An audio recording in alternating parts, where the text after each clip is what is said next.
Well, the offseason keeps giving us topics to talk about here on Card Central 365, regardless of the Cardinals playing in October. And that's what Brendan and I are going to talk about today. As you might have already heard the news that came out this morning, but former Cardinal manager, 2019 National League Manager of the Year, Mike Shildt, abruptly announced his retirement this morning at the age of 57. He was with the Padres for the last two seasons, was successful in San Diego, lost in the wild card round about 2 weeks ago. And Brendan, a second kind of, like I said, I'll use the word again, abrupt end of a managerial reign for Mike Shildt. This is weird. Yeah, I said in my tweet this morning that it was kind of a shocker to me. And by that, I mean the timing, the circumstances. As I saw a podcast clip from Jesse Rogers, who I believe just covers like the NL Central in general, National League in general these days, used to be a beat writer covering the Cubs specifically. He was on a podcast talking about the phrasing of the statement from Mike Shildt, where he says, "It is with a heavy but full heart that I'm announcing my retirement from managing the San Diego Padres," which is to say that's the role he's retiring from. He's not saying I'm, retiring from coaching in baseball, involvement in baseball. It's just the phrasing that Jesse Rogers was harping on. And I can't tell you how many different people have we seen say today, it feels like there's more to this story. And that's certainly a possibility. But that's what's going to be interesting about this one, Joe, is that you had the way that it ended with the Cardinals, obviously, and the philosophical differences term gets thrown out. Obviously, Ollie Marmol comes in, has success in year one, and then the team around Ollie Marmol hasn't been as good the last couple of years. But Cardinals fans are always kind of in that state of longing, right, for Mike Shildt, because it's not really clear what exactly happened, philosophical difference. Why did he go? And then this isn't the same situation in San Diego, but Mike Shildt saying on my own terms with 2 years on my contract, I am going to step away when I deem that, this is the move I want to make, despite the fact that he does still have a contract. So, yeah, it's curious to say the least, but it is so interesting that everybody says, well, it feels like there's more to the story. Well, I mean, we'll see who's going to tell us what more there is to the story, be willing to say, because it's easy to say it, and kind of put it in these vague terms, but then let's go ahead and, what is it? What does that mean when there's more to the story? I guess we'll wait and see those connected to the Padres, what the reporting ends up being on the circumstances, because I had read from Kevin Acee, who covers the Padres, I believe San Diego Union Tribune, a couple of days ago, kind of the postmortem on their season to say AJ Preller expected back, Mike Shildt is expected to remain, 2 years left on his contract. And so, yeah, I think it's not so crazy to say the guy taking matters into his own hands and saying, hey, I'm leaving. I'm retiring from this role under my own volition. Yep. It's a little curious.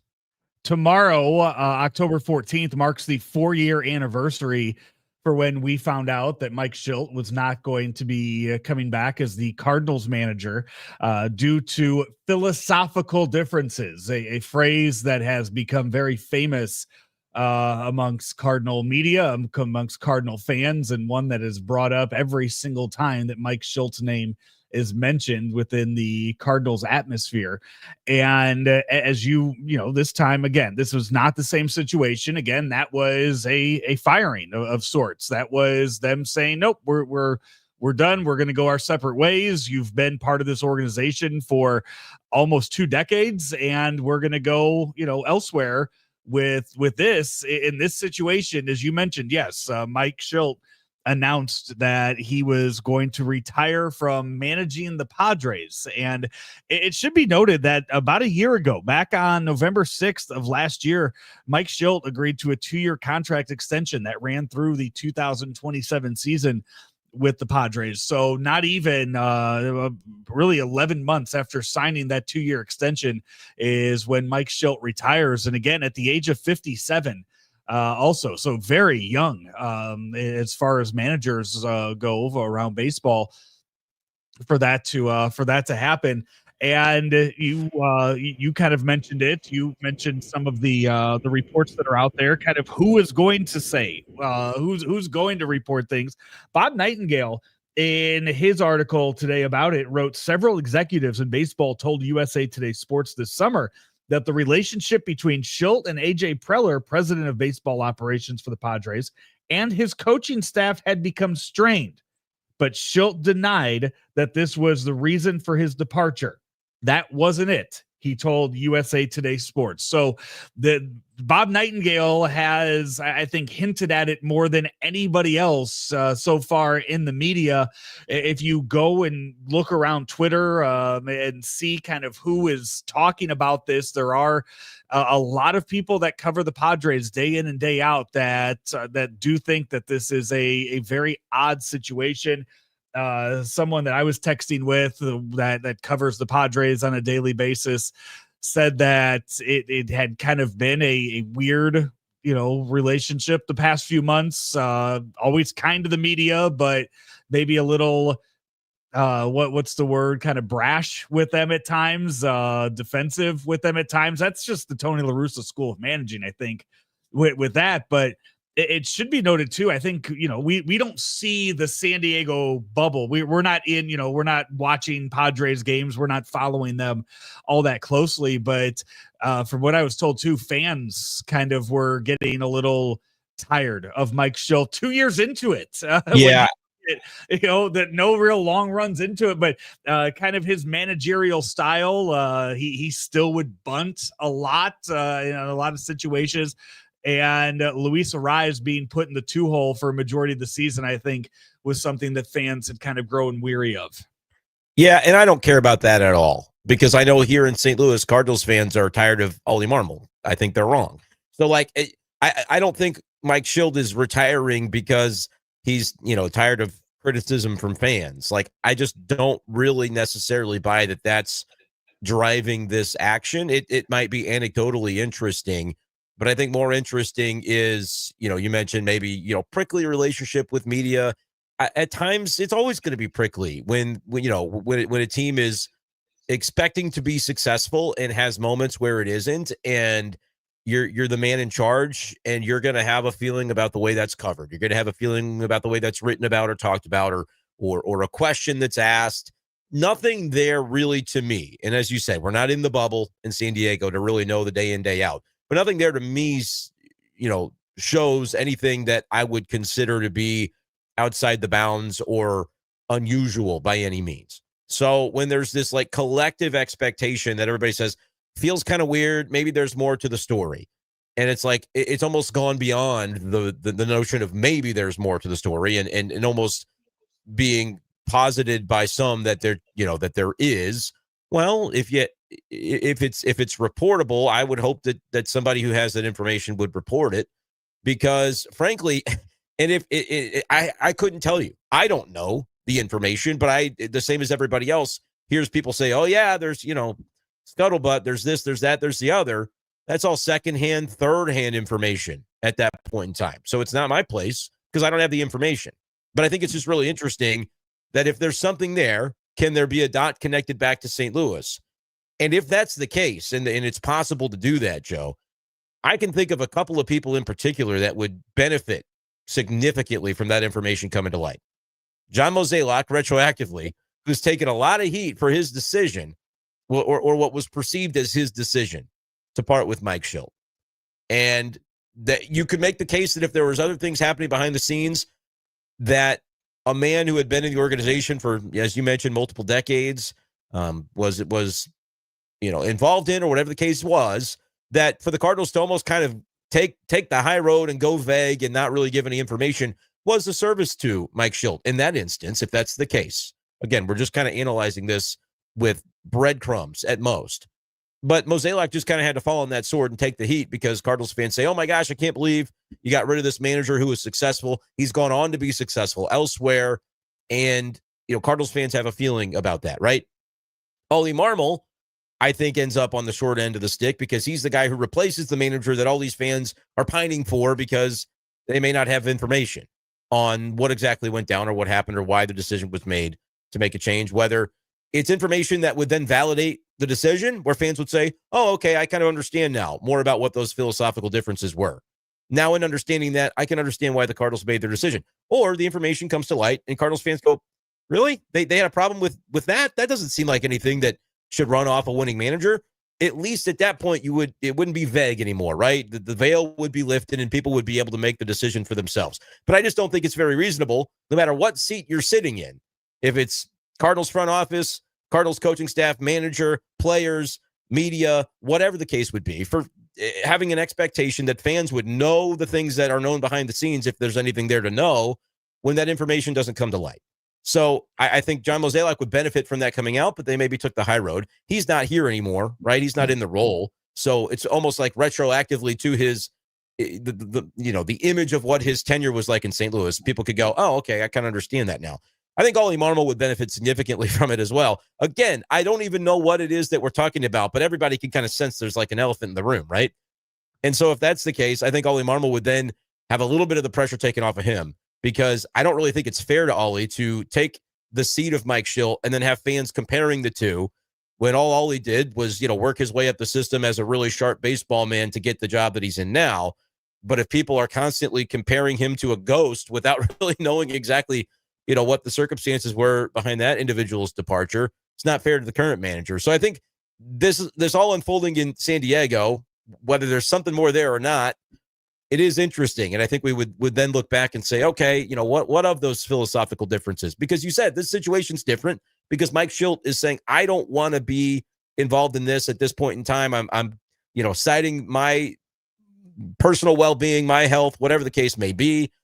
But whatever it is that has led to him making this decision, certainly there are people out there who have more of an inside information to it than, I don't know, seems like there's more to it, because so far that's really all that we've got. Yeah, we'll get to some of your comments in just a bit, but Missouri, get ready. The wait's almost over. DraftKings Sportsbook, America's top-rated sportsbook app, is coming soon to the Show Me State. You can sign up, though, today. Download the DraftKings Sportsbook app and use code STL Sports. That's code STL Sports to grab $300 in bonus bets with just $5 bet when we go live on December 1st. That's code STL Sports in partnership with DraftKings Sportsbook. Gambling problem? Call 1-800-GAMBLER. 21 plus, physically present in Missouri. Eligibility restrictions apply. Bonus bets expire 7 days after issuance. Excludes customers who redeem pre-launch sign-up offer. Terms at sportsbook.draftkings.com/promos. So Brendan, as we kind of circle back to all of this, want to throw a few of the comments up on the screen for this. As there was one that I wanted to kind of throw up there. Corey saying first, so many fans think they know everything unless conversations behind the scene. It's just judgment guessing, and that's what Brendan and I mean, that's all that we have to go off of. That's all anybody has to go off of right now. Unless you're Mike Shildt, AJ Preller, or probably a select few maybe within the Padres. I would imagine that there are of the 40-man roster of the San Diego Padres, I'm going to guess that there are some players on this team that were completely shocked by this news this morning, and others that probably saw it coming back during the playoff games. Yeah, and I'll bet there's coaches as well that would say, some that would say, oh, yeah, that kind of stands to reason. And others that would maybe not be as, in tune with expecting that to happen in a sudden way. Like I said, Kevin Acee covers the team pretty closely. And 2 days ago, he writes for a prominent publication in San Diego that that Mike Shildt is expected back. So whether Mike Shildt was aware, how of his decision incoming, how much that decision had been shared with others to that point in time is, I think, up for some level of debate. And again, when you think about the wording, like I'm watching along with everybody else, is like, we don't cover the Padres, as we've said. It's like when Jesse Rogers is talking about, feeling like he's got a good, has a relationship with Mike Shildt, being surprised by it as well, and making note of the word choice to say retiring from the Padres. That would suggest that maybe Mike Shildt at 57 years old isn't necessarily ready to pack it in on baseball in general, right? And his involvement with the game. But by the same token, you wonder, like, okay, the philosophical differences thing in St. Louis that ended the way that it ended. Obviously, Mike Shildt was able to land another opportunity thereafter to be a big league manager. He was successful in the standings in that endeavor. And so, but if there's another ending similar, right? He talks about exiting on his terms. If there was a hint that either this year or down the road, there might be enough friction to create that possibility. I think Preller maybe only has 1 year left on his contract as well. So if they end up going in another direction with leadership, does that then point toward Mike Shildt maybe, having a couple of years left at best? And if you are let go through not your own decision from another organization, whenever the case may be, is there a feeling that, okay, it was weird the way I was let go from St. Louis? People have an opinion about that, whether right or wrong. And then to avoid maybe the possibility of that happening again and to kind of preserve my, future opportunities in how I see them. Is that like a preemptive move by Mike Shildt? Is there some strategy behind that? I don't know, but it's interesting to think about, wonder about, and speculate about for sure. That's the reason I said it was shocking is at age 57, you don't really think of, knowing the baseball lifer that Mike Shildt is, that he'd be stepping away from the game, indefinitely at that point in time. So I don't necessarily think that that's what this is, but also just the notion, I don't know what Mike Shildt was making on his contract, Joe, but if you got that 2-year extension and you retire from it, you're not keeping that money. And if you're ultimately fired, there's maybe more of a personal stain on that. And nobody likes to be fired from a role, but you're going to be paid that money. And so like for him to make the decision to say, hey, that being what it is, I'm still going to decide to step away now under my own terms. That's where I find that interesting, because certainly you could have allowed for that to go another way. You could be a little bit stubborn and say, look, I was expected back. I'm going to be back, and I'm going to try to get the Padres beyond that wild card series this next time. And, if I continue to win and improve myself, then maybe I've still got a long runway here. But deciding as he does today that, we're going to call it good at that point in time, sort of, you mentioned it was just an extension he signed last year, Joe, and now it kind of is negated in the way that he's going to make that exit from San Diego. Yeah, and as somebody else mentioned earlier, have we ever seen this many coaching changes in the offseason, managerial changes in the offseason? By my count, this is number 9 right now that we have in baseball. The Orioles, the Angels, the Twins, all with openings currently. Nationals, Giants, Padres, Rockies, Braves. The Rangers have already filled their hole that was vacant, so that would have been number 9 this past season. So 30 teams, and you have almost a third of them that are hiring new managers. It's it really is. It's unprecedented in the game of baseball of all. I mean, this is something you see happen in the NFL. I mean, NHL, NBA seems like if you have the job for 18 months, you're doing a hell of a job in those two sports. But for baseball, you do seem to give a little bit more time for this. And right now, 9 openings for that. So if he's retiring and would come back again after the contract's up, then you're looking at something in the 2028 season. And with the huge unknown of what 2027 looks like in the game of baseball, Mike Shildt could have a few options available come that time. I mean, I suppose so, but why would he have to wait? The contract is null and void if he retired from it. I'm not sure I understand. I think though, if you retire though, you can't just retire and jump to another team. Like you would still, if you retire, you still would be limited or bound by that contract. I would think you can't just retire because you want to go to a different team. Like there would be a buyout or something with that. There's no buyout. He's not being paid. Like if you retire, if I say I'm retiring from the role, that I'm not getting the terms of that contract anymore. If he's fired, but I still think they own your right. They don't have to pay you. They still own your rights, though. Yeah, and I mean that could be interesting. The Padres, that's how I think that's how that works, because then you can't. Because then anybody, I mean, if there's a job open that you want, and you could just say, "I'm retiring." No, wait, I fooled you. I'm actually going to go take this job instead. Like, I think you have to be fired for that, or or they own your rights until that contract's up. Yeah, but if they're just as happy to see you gone, then there's maybe not an issue with that. I mean, people take other jobs while they're under contract all the time, and there's going to have to be some. You can't take a managerial. Yeah, he wouldn't be able to take a managerial job. He'd be able to go elsewhere and do something, a consultant or something like that. I would think. Yes. I don't know if I agree with you. I think he would be able to take any sort of job that he was offered. There would need to be some terms that are figured out behind the scenes, though, if he did take a job of that ilk, for sure. But like Craig Counsell took a job while he was somebody else's manager, and they got to figure that out with the Brewers of what that contract looks like, and that's just what it is. But I also don't know, for as There you successful as go. he's We got been. law students. We got law students watching us here, Brendan, and they're chiming in on this. Educated folks are tuning into us for their baseball news and notes. Absolutely, and I like I said, that would generally be true. Also, I don't know that people are lining up to give him a managerial job because they're going to have obvious questions about, well, why did you retire from the one where you had, good star players, good payroll, good opportunity? What happened there on the heels of it happening another time in St. Louis where you were let go?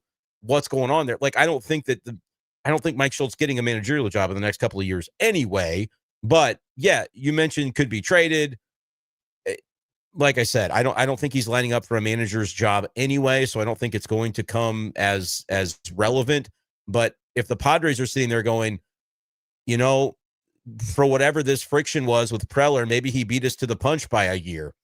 They're probably not going to prevent something else. I think it could be worked out amicably if another team did want Mike Shildt. So that's what I don't, like I said, there's so much that we don't really know that it makes it hard to speculate. But if I had to guess, it's a role that he takes in baseball. The next one, if there is another one, I don't know that it's going to be right back into a manager's role. Maybe I'm wrong. To your point, yeah, it probably takes a year or two anyway. Kind of like the last. Did he have a year off last time between roles? Or was year off. Yeah, he went from fired or let. I guess they parted ways October 14th. It wasn't until early November that he signed on to join the coaching staff with the Padres. And then he wasn't a manager right away. He was in some other roles. So, we'll see. It certainly feels like if you're making this decision after the season, you're not necessarily. I should say he worked for MLB as a consultant for the full year, and then in 2022, January of 22. So October of 21, it announced that he would not return to the Cardinals.